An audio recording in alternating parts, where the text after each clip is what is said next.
नमस्कार विद्यार्थी मित्रांनो, आपण आज इकॉनॉमिक्स या सब्जेक्टबद्दल बघणार आहोत. इकॉनॉमिक्स सब्जेक्टमधील जे आपण 15 क्वेश्चन येतात त्या 15 क्वेश्चनचे PYQ आणि त्याबद्दलचं लॉजिक याबद्दल जाणून घेणार आहोत. कॉम्पिटिटिव्ह एक्झाम हबमध्ये आपलं स्वागत आहे. तर चला तर सुरू करूयात पहिल्या क्वेश्चनपासून. 7व्या पंचवार्षिक योजनेत सर्वाधिक वाटा डॅश डॅश ला दिला गेला. तर हा प्रश्न कसा सॉल्व करायचा होता. ॲक्च्युली इथं नॉलेजची गरज असणे फार गरजेचं होतं, पण सोबतच त्यांनी काही हिंट दिली होती का ते पण बघू शकतो. बघा, आता कॉमन फॅक्टर काढला जातो बऱ्याच वेळेस आपण म्हणतो, तर तो बघा इकडं कम्युनिकेशन सेक्टर, इथं कम्युनिकेशन सेक्टर आहे, इथं पण तिसऱ्या याच्यात पण कम्युनिकेशन सेक्टर होता. तर या तीन याच्यात कम्युनिकेशन सेक्टर आहे आणि ऑड मॅन आउटचा एक लॉजिक लागतो होतं. ओके, तर ऑड मॅन आउटचं म्हणजे एनर्जी सेक्टर हा ऑड मॅन आउट राहतो. तर आणि 7व्या जे 5 इयर प्लॅन होता तेव्हापासून जे आपण जर बघितलं तर 7वा 8वा वगैरे या काळामध्ये पण ऊर्जा क्षेत्रावर जास्त खर्च झालेला आहे. तर 6पासूनच ऊर्जा क्षेत्रावर जास्त खर्च चालू झाला होता आपला. तर या संदर्भात आता आपण थोडं डिटेल माहिती घेऊयात की याच्यावर प्रश्न प्रेडिक्ट काय होऊ शकतो पुढचा. तर त्यावेळेस आपल्याला काय माहिती असणं गरजेचं आहे, पहिला, दुसरा आणि तिसरा किंवा पहिल्या 2 5 इयर प्लॅन आहे त्याकडे जास्त लक्ष देणं गरजेचं आहे. आणि 11वा आणि 12वा जो 5 इयर प्लॅन आहे, 10वा 11वा 12वा, त्यावर पण जरा लक्ष देणं गरजेचं आहे. तर आपण बघूयात पहिला आणि दुसरा या गोष्टीकडे. 5 इयर प्लॅन काय सांगतो. पहिला, कृषी या क्षेत्राकडे लक्ष कृषी या क्षेत्राचं वर बनवलेला हा 5 इयर प्लॅन होता. त्याचंच नाव होतं, फर्स्ट 5 इयर प्लॅनचं नाव होतं पुनरुत्थान योजना. ओके, पुनरुत्थान योजना हे नाव लक्षात ठेवायचं आहे आणि कृषी या 2 गोष्टी लक्षात ठेवायच्या आहेत. त्यानंतर 5 इयर प्लॅन दुसरा, यासाठी जड व मूलभूत उद्योग. जड व मूलभूत उद्योग आपल्याला माहिती आहे की सेकंड इयर 5 इयर प्लॅनमध्ये महालनोबिस सर आले होते. त्यांनी हेवी इंडस्ट्रीजकडे लक्ष देण्यासाठी सांगितले होते. तर त्यामुळे आपण बघू शकतो की सेकंड 5 इयर प्लॅनमध्ये भौतिकवादी योजना होती आणि त्यावेळेस सर्वाधिक खर्च कशावर झाला असेल, वाहतूक दळणवळणवर झालेला आहे. तर यावर प्रश्न येऊन गेलेला आहे बरं का. तर हा एक PYQ आहे. तर इकडं लक्ष देणं गरजेचं की हा सेकंड 5 इयर प्लॅनचा सर्वाधिक खर्च वाहतूक व दळणवळण यावर झालेला आहे. आणि जो तिसरा 5 इयर प्लॅन होता तो दोन्ही पण कृषी व उद्योग या दोन्ही गोष्टींकडे होता. आता याच्यावर प्रश्न नाही काही, पण मग तरी माहीत असणं गरजेचं आहे. तर हे 3 5 इयर प्लॅन कंटिन्यू झाल्यानंतर 5-5 वर्षाचे, तर त्यानंतर 1966 ते 1969च्या काळ हा सुट्टीचा काळ, नियोजनाला सुट्टी देण्याचा काळ असा समजला जातो. आणि त्या काळामध्ये जे काय मेन फोकस होता तो होता स्वावलंबनचा. आपल्याला हे माहीत असेल की जय जवान जय किसान, किंवा आपण जे हाय यिल्डिंग व्हरायटीच्या सीड्स आणल्या होत्या तर हरित क्रांतीचा काळ, तर त्या काळामध्ये प्रत्येक स्वावलंबन ह्या गोष्टीवर लक्ष देण्यात आलं. तर त्यानंतर चौथा 5 इयर प्लॅन जो होता तो प्लॅन काय सांगतो की स्थैर्यासह आर्थिक वाढ. आता हे चौथा प्लॅन लक्षात ठेवायचा आहे की सर्वाधिक खर्च कशावर झालेला आहे, कृषी व सिंचनावर झालेला आहे. तर स्थैर्यासह आर्थिक वाढ, तर हे चौथा 5 इयर प्लॅन सांगतो. त्यानंतर 5वा 5 इयर प्लॅन सांगतो की दारिद्र्य निर्मूलन व स्वावलंबन. आता ह्या 5व्या आणि 6व्याच्या काळामध्ये ना गरिबी हटवायचं नारा देण्याचं काम चालू झालं होतं. आणि तर 5व्या काळामध्ये दारिद्र्य निर्मूलन आणि स्वावलंबन हे त्याचं टायटल होतं. आणि 1978 ते 80 या काळामध्ये सरकती योजना म्हणजे रोलिंग प्लॅन म्हटलं जातं. तर त्या रोलिंग प्लॅन तो 2 वर्षाचा काळ, त्याला नंतर नाव देण्यात आलं. तर तो एक लक्षात ठेवा काळखंड. आणि 6th 5 इयर प्लॅन जो होता त्याचं नाव ठरवण्यात आलं दारिद्र्य निर्मूलन, जसं 5व्याचं होतं तेच इथं ठेवलं. आणि रोजगार निर्मिती, तर रोजगार निर्मितीमध्ये पण बघा गरिबी हटाव हे जे उद्दिष्ट आहे, तर गरिबी हटावचं जे उद्दिष्ट आहे ते कशामध्ये ठरवलेलं आहे, 6th 5 इयर प्लॅनमध्ये. तर याच्यावर प्रश्न येऊन गेलेला आहे. आणि खर्च जास्त कुठे ऊर्जावर आहे, तर हे लक्षात ठेवणं गरजेचं आहे. त्यानंतर बघा 7th 5 इयर प्लॅन रोजगार निर्मिती जनक योजना. तर रोजगारावर पूर्णपणे फोकस असणारा कोणता होता, 7वा 5 इयर प्लॅन होता. पण सर्वाधिक खर्च कशावर आहे, ऊर्जावर आहे. तर यांनी काय विचारलं आहे, largest share allocation of the 7th 5 year plan. तर काय कशावर असेल ते ऊर्जा क्षेत्रावर आहे. तर आहे का उत्तर आता हे. ठीक आहे. मग सर्वाधिक खर्च विचारला जातो मोजक्या 5 इयर प्लॅनचा किंवा त्या 5 इयर प्लॅनचं नाव काय होतं. ठीक आहे. नंतर 1990 आणि 92च्या काळामध्ये काय होतं, 2 वार्षिक योजना चालू झाल्या होत्या. 2च वर्ष फक्त, एक वर्ष वार्षिक योजना होत्या. तर त्या काळामध्ये बघा 5 इयर, त्याच्यानंतरच्या काळामध्ये 5 इयर प्लॅन 8वा यामध्ये होता मनुष्यबळ विकास योजना. याकडे लक्ष देणं गरजेचं होतं. मनुष्यबळ विकास योजना. तर यामध्ये सर्वाधिक खर्च कशावर आलेला आहे, परत ऊर्जेवरच आलेला आहे. तर लक्षात ठेवा. उखाजा हे पण आपण त्याच वेळेस बघितलेलं आहे, 8व्या 5 इयरच्या प्लॅन वेळेस बघितलेलं आहे. ठीक आहे. उखाजा आणि सर्वाधिक खर्च ऊर्जेवर. नंतर बघा 9वा जो आहे तो पण एक महत्त्वाचा आहे बरं का. तो विचारलेला आहे प्रश्न. तर त्याचं टायटल काय, सामाजिक न्याय व समानतेसह आर्थिक वाढ आणि कृषी व ग्रामीण विकास. ह्या गोष्टी एवढ्या सगळ्या टायटल 9च्या बाबतीत म्हटलं जातं, 9th 5 इयर प्लॅनच्या. तर त्याच्यावर सगळ्यात जास्त खर्च कुठं झालेला आहे, उद्योगावर झालेला आहे. 10वा जो 5 इयर प्लॅन होता तो शिक्षण योजनेबद्दल आहे आणि तो होता सामाजिक सेवेवर सगळ्यात जास्त खर्च. तर शिक्षण योजना आणि सामाजिक सेवा असं एक लिंक करू शकतो, पण सामाजिक सेवेवर जास्त खर्च झालेला आहे. त्यानंतर बघा 11वा जो होता तो इकडे लिहिला आहे मी. तर 11वा आर्थिक वृद्धी, समावेशक विकास आणि सामाजिक सेवा. तर 2007 आणि 2012 तर 6 गटांमध्ये विभागलेले आहे. तर याच्यावर प्रश्न येऊन गेलेला आहे. तर नंतर बघा 12वी जे होतं ते गतिशील व अधिक समावेशक व शाश्वत विकास. तर हे जो शाश्वत विकास हा शब्द आहे तो कधी ॲड केलेला 12व्याच्या प्लॅनसाठी केलेला आहे. 6 गटांमध्ये 25 लक्ष विभागलेले आहेत. त्यानंतर आपण बघूयात पुढचा क्वेश्चन. हे टायटल माहीत असणं गरजेचं आहे. सर्वाधिक खर्च कुठं झालेला आहे ते पण मी सांगितलेलं आहे. तर यावर शेवटचा चार्ट बघून घ्यायचा दिसल्याच्या प्रूफमध्ये. त्यानंतर बघूया हा प्रश्न वाचा. सापेक्ष दारिद्र्य पुढील घटकांवर अवलंबून असते. सापेक्ष दारिद्र्य कीवर्ड्सकडे फोकस करायचा आहे. सापेक्ष दारिद्र्य. आता मानवी शरीराला दररोज उष्मांकाची गरज आहे. हे सापेक्ष दारिद्र्याचं हे का गोष्ट आहे का? ठीक आहे, आपण बघूया पुढं. मूलभूत गरजा भागवण्यासाठी उत्पन्नाची गरज आहे. नॉर्मल स्टेटमेंट आहे. पण आता हा बघा हे स्टेटमेंट बघा.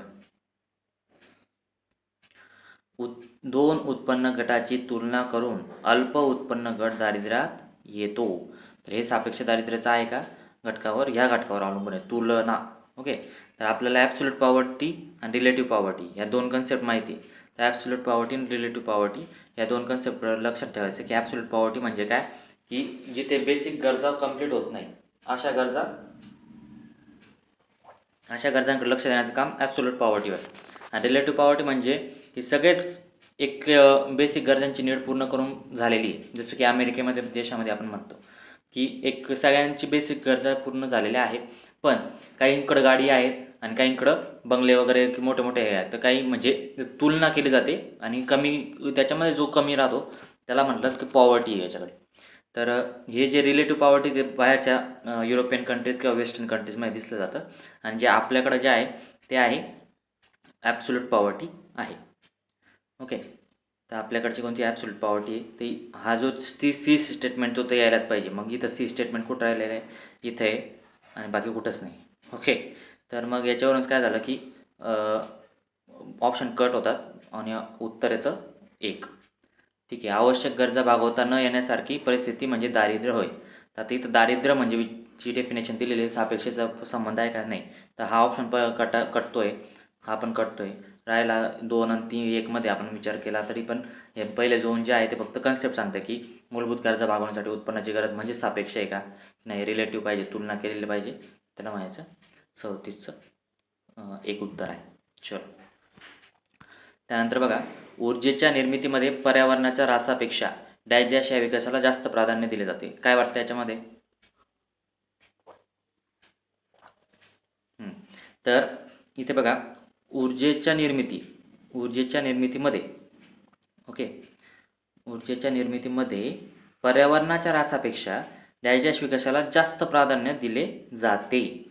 तर ऑब्वियसली सांस्कृतिक आपण पहिले गट करणार आहे. ओके नाही, तुम्ही ऊर्जा आणि पर्यावरण ह्या गोष्टीमध्ये सांस्कृतिकला जास्त महत्त्व देणार आहे का नाही. राहिली काय गोष्ट सामाजिक, राजकीय आणि मानवी. तर राजकीय पण एक थोडा त्याचा स्पेअर कमी म्हणू शकतो की राजकीय विकासाला महत्त्व दिले जाईल का जेव्हा ऊर्जेची निर्मिती? तर इथं सामाजिक आणि मानवीमध्ये प्रश्न पडू शकतो पहिली गोष्ट.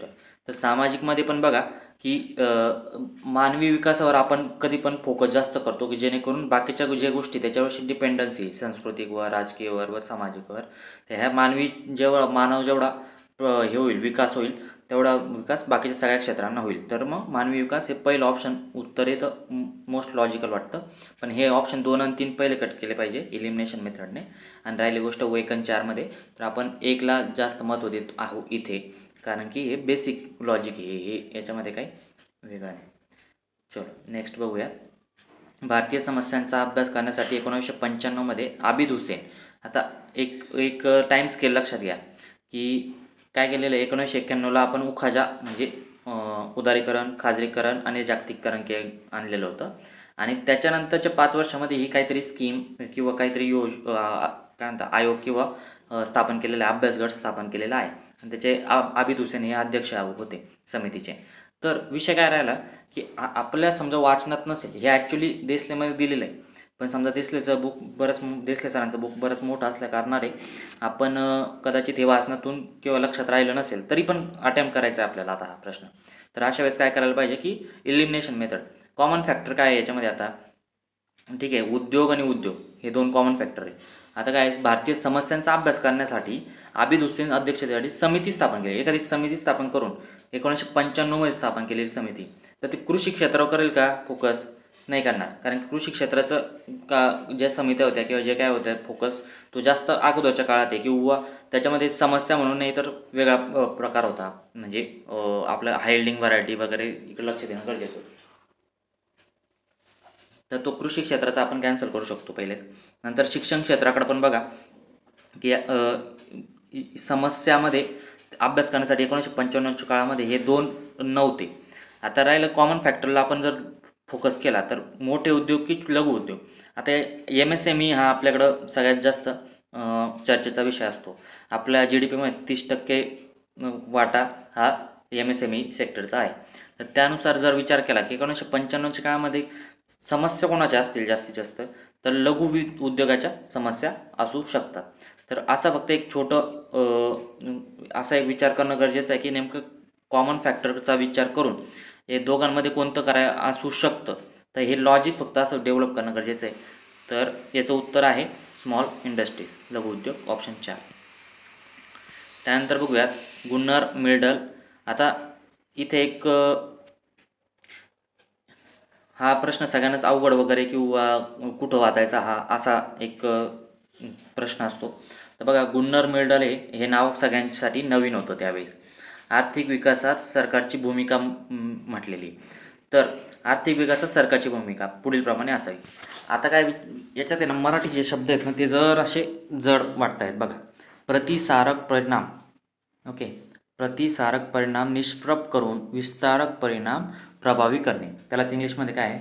Affecting the spread effect, effecting the spread effect by neutralising backward effect. हे लॉजिकल आहे. आता थोडं पेपरमध्ये इथं प्रेशर येऊ शकतं, पण एक लॉजिकल गोष्ट काय सांगते आपल्याला? न्यूट्रलाइज कोणती गोष्ट करतायत? ते बॅकवर्ड इफेक्ट करतायत. तर ते करायलाच पाहिजे ना, कारण की जेव्हा आपल्याला प्रगती करायची असते, इथं काय म्हटलं, आर्थिक विकास करायचा असेल सरकारची भूमिका पुढीलप्रमाणे असावी. तर न्यूट्रलाइज कोणती गोष्ट केली पाहिजे? न्यूट्रलाइज म्हणजे ज्याच्यावर निष्प्रभ करायची, त्या गोष्टीला न्यूट्रलाइज करायचं, त्याच्या पॉवर काढून घ्यायची किंवा त्याला रोखायचा प्रयत्न करायचा. तर हे कुठं केलं पाहिजे? बॅकवर्ड इफेक्टला केलं पाहिजे. सो इथे काय म्हणणं काय इथं पहिली गोष्ट की न्यूट्रलायझिंग बॅकवर्ड इफेक्ट, ओके, न्यूट्रलायझिंग बॅकवर्ड इफेक्टला लक्ष देणं ओके गरजेचं आहे. तर मग हे लॉजिकल उत्तर वाटत आहे पहिली गोष्ट ए. ठीक आहे, आता पुढचं पण वाचायचं शांततेत.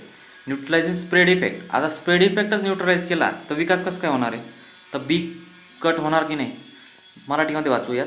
विस्तारक परिणाम निष्प्रभ करून प्रतिसारक परिणाम प्रभावी करणे, म्हणजे काय? Effecting backward effect. तर बॅकवर्ड इफेक्ट जर प्रभावी केला तर ऑब्वियसली तो विकास होणार नाही, तो निगेटिव्ह राहील. मग बी ऑप्शन कट केला तर हा ऑप्शन 3 जात आहे. त्यानंतर बघूया प्रतिसारक परिणाम विस्तारक परिणाम प्रभावी करणे. दोन्ही प्रभावी करायचं म्हणतात. तर असं तर अजिबात शक्य नाही की दोन्ही पण स्प्रेड पण करा आणि बॅकवर्ड पण इफेक्ट चालू राहू द्या. तर हे काही योग्य नाही. तर सी पण जायला हवा. तर सी गेला तर ऑप्शन एकच उरतो, तो म्हणजे ऑप्शन एक. तरी पण चौथा स्टेटमेंट वाचून घ्यायचं. विस्तारक परिणाम आणि प्रतिसारक परिणाम निष्प्रभ करणे, म्हणजे दोन्ही पण न्यूट्रलाइज करायचे. तर हे थोडके एकदम बेसिक लॉजिकचे क्वेश्चन आहे. तर यावेळी फक्त पेपरमध्ये हे मोठे मोठे वाटत असतात, त्यामुळे कन्फ्युजन होण्याचे चान्सेस असतात किंवा घाबरून विद्यार्थी कुठपर्यंत विचार करतो याकडे जरा बघितलं जातं. ठीक आहे. तर एक फक्त इथं मी लिहून ठेवलेलं आहे बघा. रिसेंट ग्रॅज्युएटच्या विद्यार्थ्याला साठी हा प्रश्न आहे समजा. तर काय केलं जातं रिसेंट ग्रॅज्युएटच्या विद्यार्थ्यासाठी? बघा, रिसेंट ग्रॅज्युएटच्या विद्यार्थ्यासाठी हे लक्ष दिलं हा प्रश्न असतो. त्यानंतर डिटेल नॉलेज असणं अपेक्षित आहे का? गुन्नर मिळायला अपेक्षित आहे का? कोण आहे? काही गरज नाही. Simple thought process for economics ठेवणं गरजेचं आहे. ठीक आहे. त्यानंतर बघूया आपण पुढचा क्वेश्चन. स्त्रियांच्या शिक्षणामुळे प्रजनन क्षमता कमी होते. ओके, एकदम शांत चित्ताने वाचणं गरजेचं आहे हा प्रश्नसुद्धा. की बघा, स्त्रियांच्या शिक्षणामुळे प्रजनन क्षमता कमी होते. प्रजनन क्षमता म्हणजे काय? फर्टिलिटी. ओके, तर शिक्षणामुळे स्त्रियांच्या कामाची संधी सुधारतात म्हणून प्रजनन क्षमता कमी होतील का? तर हे साधं लॉजिक आपण जर विचार केला की स्त्रियांना कामाच्या संधी मिळत आहेत म्हणून त्या फर्टिलिटी कमी होईल का की नाही? तर दुसरा एक ऑप्शन बघूया. शिक्षित स्त्रियांना स्वतःच्या मुलांनी शिक्षित व्हावे वाटते. ओके, मग हे वाटते म्हणून प्रजनन क्षमता कमी होईल का? तर नाही. एक साधं लॉजिक आहे. कशासाठी होईल? शिक्षण. ओके, एक मिनटं. हां, सॉरी फॉर डिस्टर्बन्स. ठीक आहे. शिक्षण आणि साक्षरता स्त्रियांना गर्भनिरोधक विषयी अधिक ग्रहणक्षम बनवते. आता इथं बघा बरं का की प्रजनन क्षमता या कीवर्ड्सवर जर लक्ष दिलं तर आपल्याला हा गर्भनिरोधक विषयी हा कीवर्ड्स त्याच्याशी लिंक होतो आहे का? या दोन गोष्टी लिंक होत आहेत का? होत आहेत. तर मला असं वाटतं की आपण ह्या कीवर्ड्सकडे लक्ष देणं फार गरजेचं आहे आणि त्यावेळेस आपल्याला उत्तरापर्यंत पोहोचता येतं. तर ज्यावेळेस बघा आता सी जर उत्तर मी माझ्या उत्तरामध्ये पाहिजे असं जर मी ठरवलं तर बघा कोणते कोणते ऑप्शन उरतात आपल्याजवळ. ऑप्शन 2 आणि ऑप्शन 4. आता डी वाचूयात. स्त्रियांची आर्थिक स्थिती सुधारते. आता स्त्रियांची आर्थिक स्थिती सुधारते हे कारण आहे का? म्हणजे आता वाचणं बघितलं, स्त्रियांची शिक्षणामुळे प्रजनन क्षमता कमी होते कारण स्त्रियांची आर्थिक स्थिती सुधारते. वाचल्यावर कळतं की नाही हे डी ऑप्शन नसायला पाहिजे. तर हे लॉजिकचे प्रश्न आहेत इकॉनॉमिक्समध्ये बऱ्यापैकी. 4 ते 5 क्वेश्चन लॉजिकचे आहेत. तर ते थोडं डोकं शांत ठेवून विचार करण्याची गरज असते त्यावेळेस. तर आता बघा, आता जर बाकीचे जर लॉजिक लावायचे तर हा लॉंगेस्ट आहे. तर याला पण आपण म्हणू शकतो इकडं लक्ष द्या, विचार करा, असे त्यांना आयोगाला अपेक्षित असतं. आणि इथं बघा जेव्हा इकॉनॉमिक्समध्ये असे ऑप्शन असतात 2, 2, 2 आणि 1, तर अशा वेळेस पण बघा उत्तर कोणते राहिलेले आहेत की ऑप्शन 2 राहिलेले आहेत. आपलं सॉरी ऑप्शन सिंगलवाला जो आहे तो राहिलेला आहे. तर अशा जरा ऑब्झर्वेशन वाढवणं गरजेचं आहे. ठीक आहे. त्याच्यानंतर बघूयात दृष्टिकोन नियोजन म्हणजे. ओके, आता हा प्रश्न आहे ना पर्स्पेक्टिव्ह प्लॅनिंगचा, की कुठे असं परफेक्ट वाचण्यात आला आहे किंवा आपण पाठ करतो असं नाही आहे कुठे. ओके, तर आपल्या सगळ्यांसाठीच हा नवीन होता. तर हा प्रश्न कसा डील करायचा आहे बघा. आता 20 ते 25 वर्षातील दीर्घकालीन नियोजन. दीर्घकालीन नियोजन हा एक शब्द सांगू शकतो किंवा 20 ते 25 वर्षासाठीचा म्हणू शकतो. ठीक आहे, पुढे बघा. दीर्घकालीन लक्ष आणि 15, 20 आणि 25 वर्षाच्या कालावधी आगाऊ ठरवणे. आणि तिसरं काय म्हणतं, 15 ते 20 वर्षांच्या संपूर्ण कालावधीसाठी एक योजना आणि व्यापक उद्दिष्ट आणि लक्ष 1 किंवा 2 वर्षात साध्य करणे. व्यापक उद्दिष्ट की 1 आणि 2च वर्षात साध्य करणे. आता इथं बघा की जो कॉमन फॅक्टर आपण सारखा म्हणत असतो ना, तो कॉमन फॅक्टरकडे लक्ष देणं पण का गरजेचं असतं बघा. हे बघा आता इथं दोनच आकडे नाही का, 20 आणि 25. इथं बघा 15, 20 आणि 25 इथं मॅक्सिमम गोष्टी घेऊन गेलेल्या आहेत त्यांनी. नंतर बघा इथं जे आहेत ते फारच म्हणजे परत कमी स्पेस झालेला आहे. तर थोडक्यात काय की सगळ्यात जास्त जे व्यापक आहे ना तिकडे लक्ष द्यायचं असते.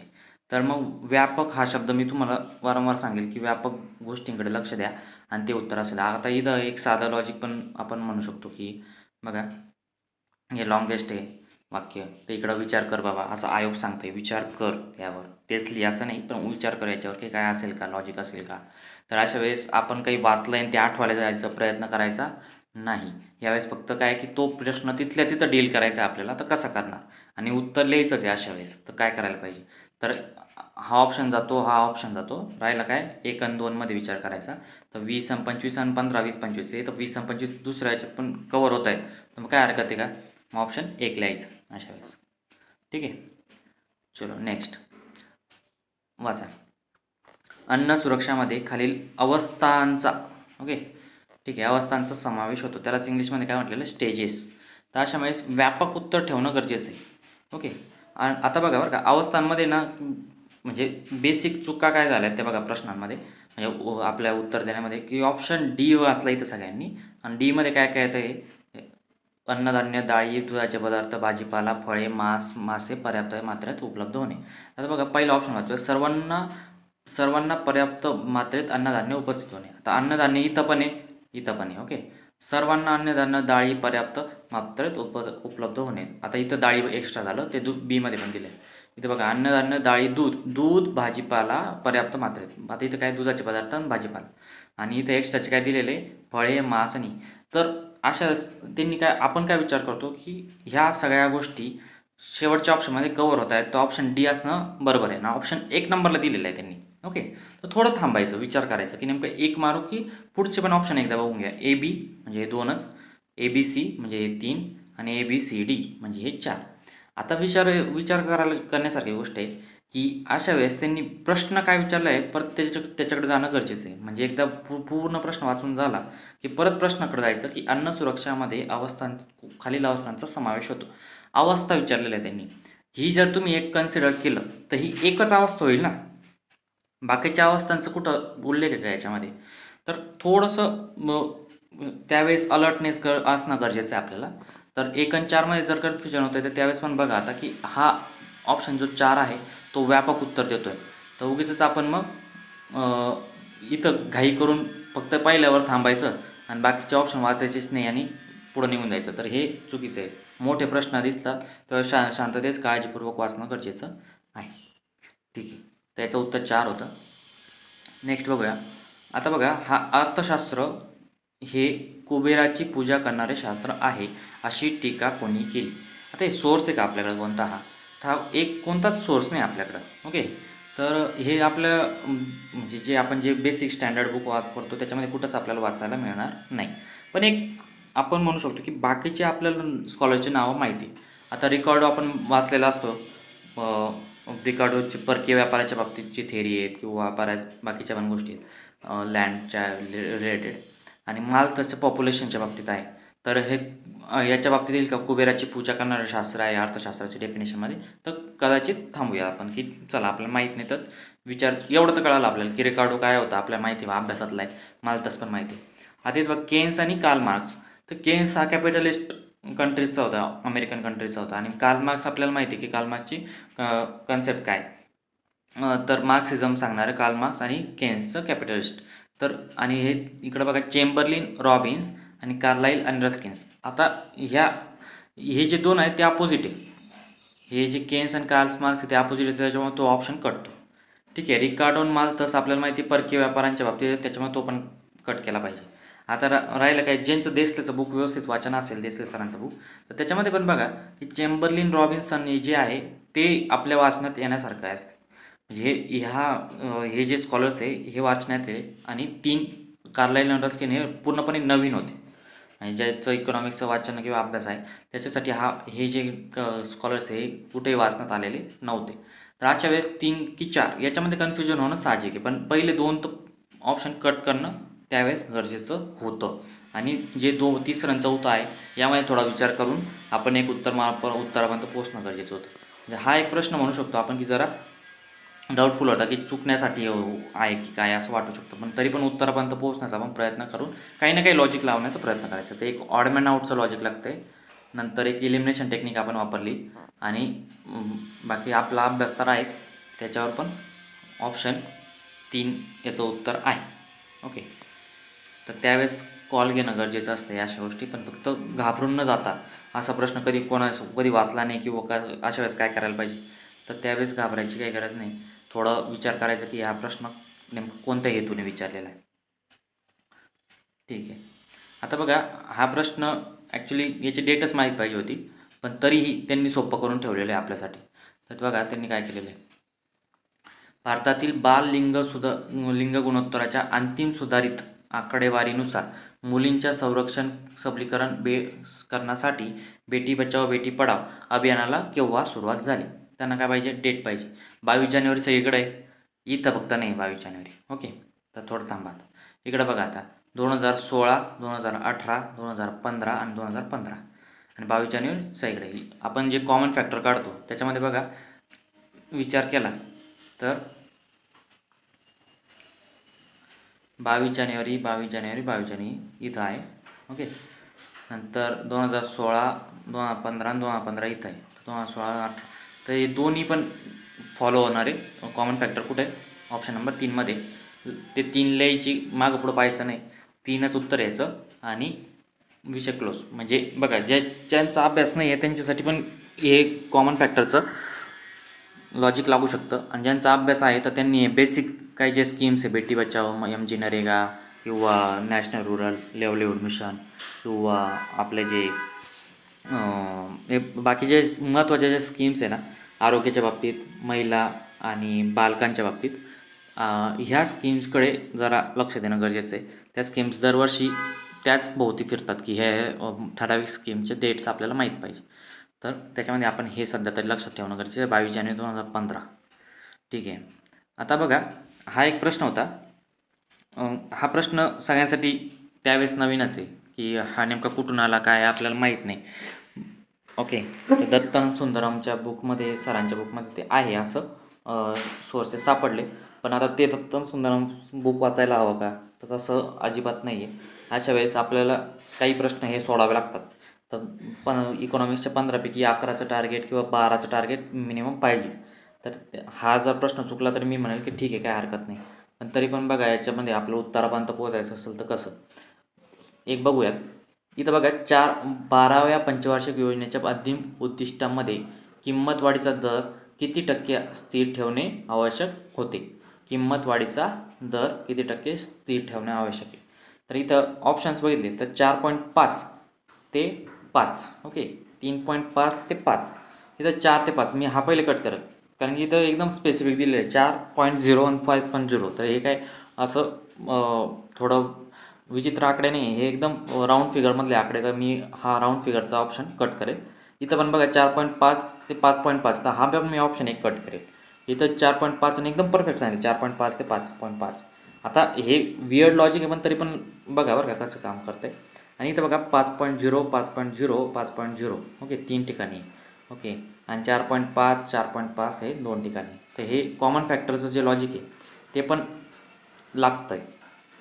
तो ऑप्शन काय इथं 1 उत्तर आहे आणि ठीक आहे, म्हणजे हेच उत्तर आहे. तर कॉमन फॅक्टरचं एक लॉजिक लागतं आहे. आणि दुसरी गोष्ट, हा प्रश्न चुकला तरी काही हरकत नाही, पण तरी आपण लक्षात ठेवणं गरजेचं की असे प्रश्न पण अटेम्प्ट करायचे. 1/4 निगेटिव्ह आहे म्हटल्यावर असं सोडायचं नाही. हा प्रश्न चुकण्यासाठीच आहे.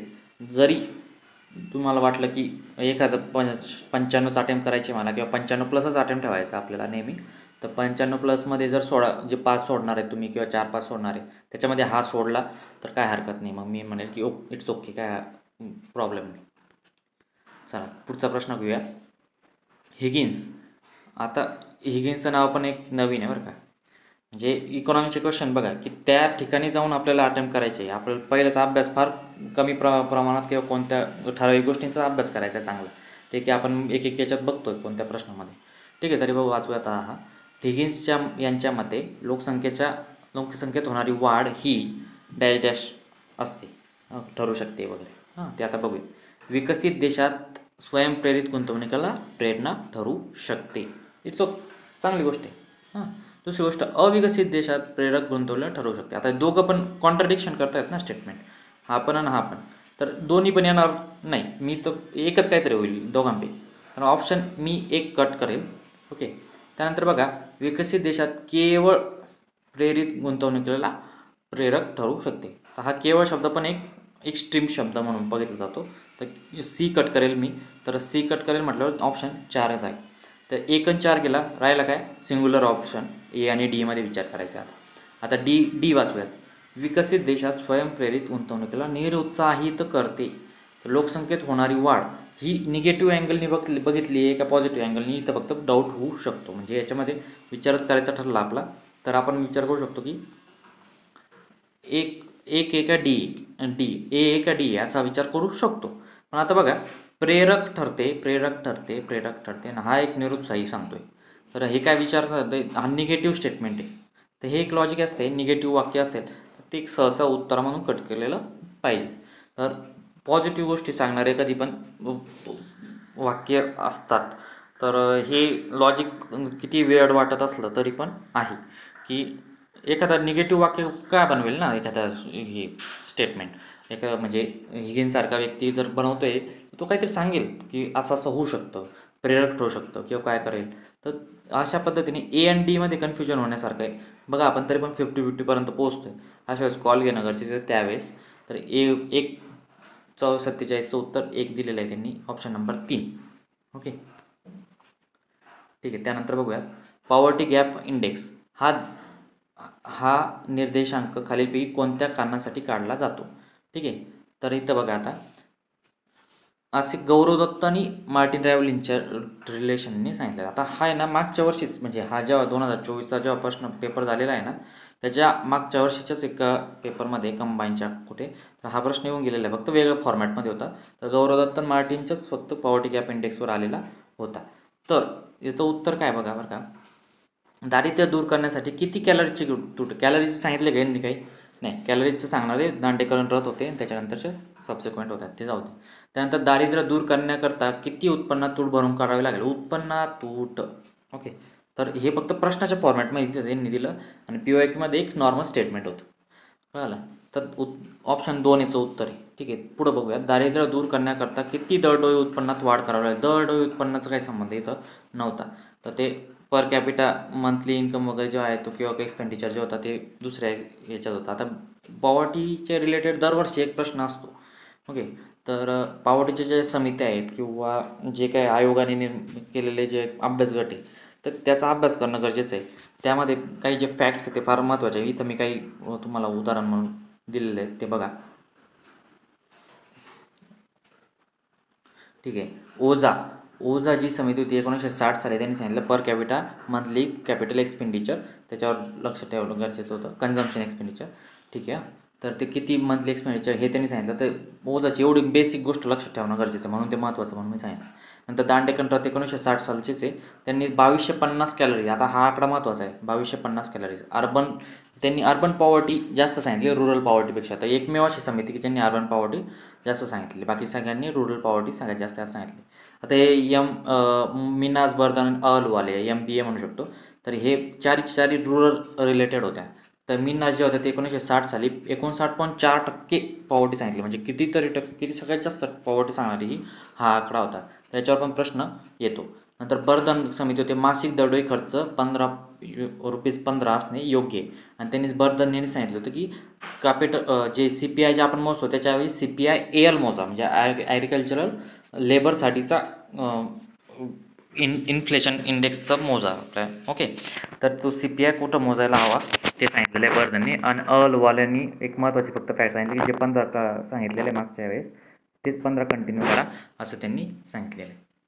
आणि आपले नियोजन आयोगाचे बघूयात. आता नियोजन आयोगाच्या याच्यामध्ये बघा, ICMRनी स्थापलेली एक न्यूट्रिशनल एक ग्रुप होता, nutritional advisory group. Okay, NAG म्हणू आपण त्याला.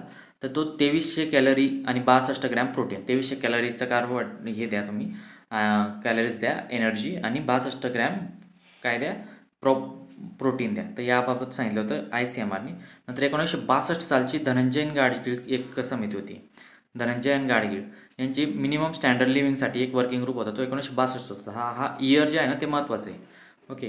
त्यानंतरचं बघा अलग समिती होती 1979ची, तर त्यांनी 2400 कॅलरी रुरल एरियासाठी आणि 2100 कॅलरी अर्बन एरियासाठी सांगितलं होतं. तर हे 2 आकडे महत्त्वाचे. आणि लकडावाला समितीचं आपण खाली बघूयात. हे बघा लकडावालाचं बघा 1993 सालचा हे होता रिपोर्ट होता त्यांचा. 1989 सालचा त्यांची स्थापना होती. 93ला रिपोर्ट, 97ला लागू करण्यात आलेला आहे. तर हे 3 आकडे लक्षात ठेवणं गरजेचं आहे.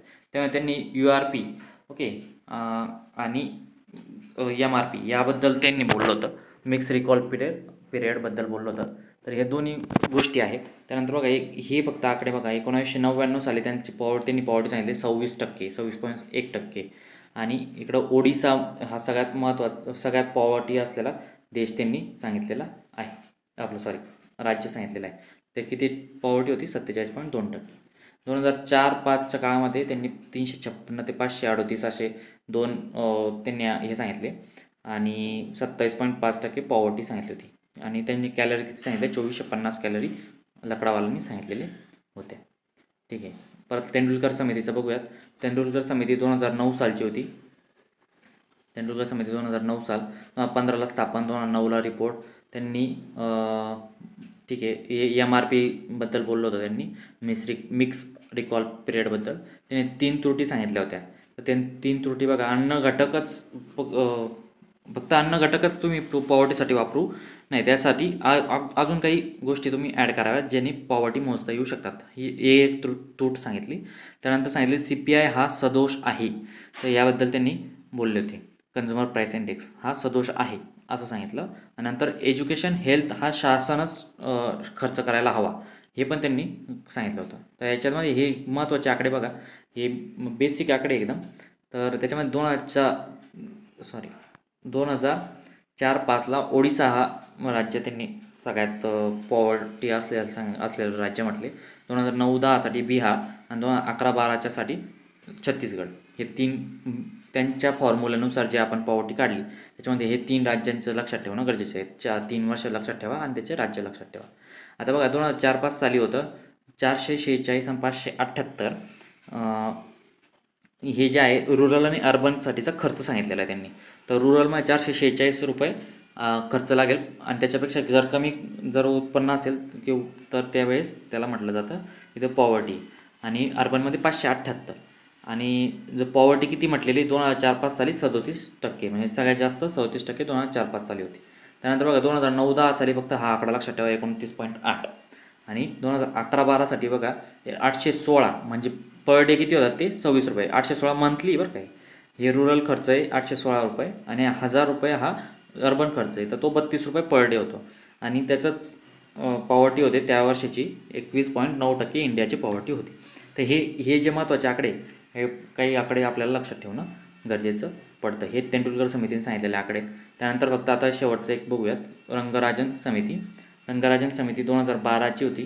त्यांनी रिपोर्ट दिला 2014ला. 2009-10चं सांगितलं त्यांनी पॉवर्टी. 2011-12ची सांगितली. 11-12चे छत्तीसगड हे राज्य होतं.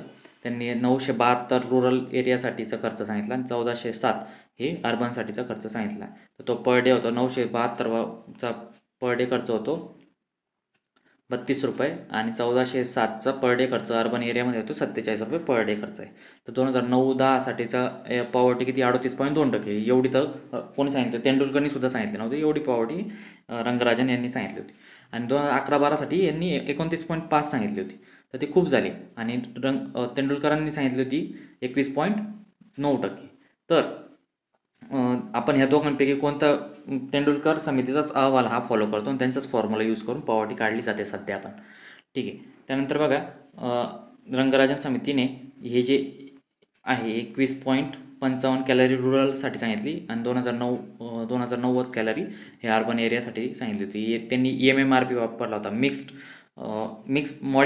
Modified mix recall period. तर हे त्यांनी कोणी सांगितलं होतं? रंगराजन यांनी सांगितलेलं होतं. याचा आधार घेऊन केला होता. ठीक आहे. आता पुढचे 2 प्रश्न शेवटचे. याच्यामध्ये बघा त्या समाजात ज्या समाजात उत्पन्न वितरणामध्ये आत्यंतिक डॅश डॅश असते तेथे मूठभर व्यक्तींजवळ अमाप पैसा असतो. आता लॉजिक आहे, मूठभर व्यक्तींकडे अमाप पैसा असेल तर काय असेल, समानता असेल का? तर नाही, विषमता असेल ना. तर हे विषमतेबद्दल बोलतं. तर हे सिम्पल लॉजिकचा क्वेश्चन आहे. याच्यामध्ये जास्त कन्फ्यूज होण्यासारखं किंवा काय दिलं आहे का याच्यात असं अजिबात डिटेलमध्ये विचार करणं गरजेचं नाही. एकदम बेसिक गोष्ट आहे.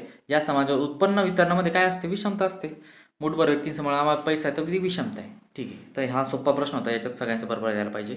आणि हा शेवटचा प्रश्न बघा. आता इथं बऱ्याच जणांचं आकडे पाठ नव्हते, तर त्यावेळेस त्यांनी घाबरून गेले, काहींनी उत्तर लिहिलेलं नाही, तर काहींनी ठोकलेले तर ते चुकलेले आहेत. ते असं बघा. आता बरं का, एक प्रश्न व्यवस्थित वाचूयात. कर्मचारी, ठीक आहे, कर्मचारी भविष्य निर्वाह निधी कायदा डॅश डॅशमध्ये करण्यात आला. Employee provident fund act was made in dash dash. आता इथं विचार कसा करायचा, कर्मचारी भविष्य निर्वाह निधी कधी लागू व्हायला पाहिजे होता? ज्यावेळेस आपल्याकडे म्हणजे स्वातंत्र्य काळापासून जे आपण बघतो, 1948ला मिनिमम वेतन कायदा आला, त्याच्यानंतर 1965चा, ठीक आहे, आपण इयर माहीत नाही, पण हे कायदे आपल्याला कधीतरी वाचनात आलेले असतात की हे आपण काय काय केलं आहे. बोनससाठीचा कायदा आपण कधी केलेला आहे, 1965ला केलेला आहे. तर असे जे कायदे होते, तर ते कायदे आपल्याला सांगतात की ही जी भविष्य निर्वाह निधीची तरतूद आहे ती फार अगोदर व्हायला पाहिजे. आपल्याला जेव्हा स्वातंत्र्य मिळालेलं आहे त्या सुरुवातीच्या काळामध्येच ह्या गोष्टी झाल्या पाहिजे. तर अशा वेळेस आपल्याला ऑप्शन एलिमिनेशनला फायदा होतो. मी त्यावेळेस काय केलं असतं, ऑप्शन 4 कट केला असतं. मात्र राहिला काय 1 की 2 का 3, यामुळे कन्फ्युजन होतं आहे. त्याच्यामध्ये पण एक बेसिक लॉजिक बघा बरं का. 1950 आणि 1960 हे जे आहे ते परफेक्ट आकडे, ओके, त्याला राऊंड फिगर असं म्हणूया. ते राऊंड फिगरचे आकडे आहेत ना, हे सहसा नसतात, काहीतरी ऑड फिगर पाहिजे. आपण कायदे पण आत्तापर्यंत बघितले ना, ते कायदे असे डायरेक्ट 1970चा कायदा, 80चा कायदा असं कुठंतरी दिसत नाही. हे जे कायदे ते जर असे जो शेवटचा आकडा असतो तो जरा ऑड असतो. तर ऑप्शन इथं 1 आणि 3 सारखा आहे आणि त्याच्यामध्ये कन्फ्यूज होऊ शकतो. काहींचं लॉजिक असं असेल की 1950 आणि 60 हे कॉमन फॅक्टर दिसतात, त्याच्यात हे लिहू, पण तसं नसून इथं कोणतं लॉजिक लागते तिकडं लक्ष देणं गरजेचं आहे. 1952चा कायदा आहे, तर त्यामुळे ऑप्शन 2 लिहिणं गरजेचं आहे. तर इथं ज्यांचा अजिबातच अभ्यास नाही, नवीनच आहे, तर त्यांच्यासाठीच मान्य आहे मला. पण उत्तर जरी लिहायचं असेल तर ऑप्शन 1 आणि 2मध्येच लिहायला पाहिजे होतं, कारण की ते सुरुवातीच्या काळातले जे आहे. आणि अशा वेळेस जर 1950 लिहून जर चुकलं तर इट्स ओके, पण 1952 लिहिलं तर उत्तर बरोबर येण्याचे चान्सेस आहे 50-50%. आणि हे 2 उत्तर ऑप्शन 3 आणि 4 लिहायचेच नाही, त्याच्यानेकरून प्रॉबिलिटी वाढते आपले उत्तर बरोबर येण्याची. सो अशा पद्धतीने लॉजिक डेव्हलप करणं गरजेचं आहे आणि त्यासाठी प्रयत्न करणं गरजेचं आहे.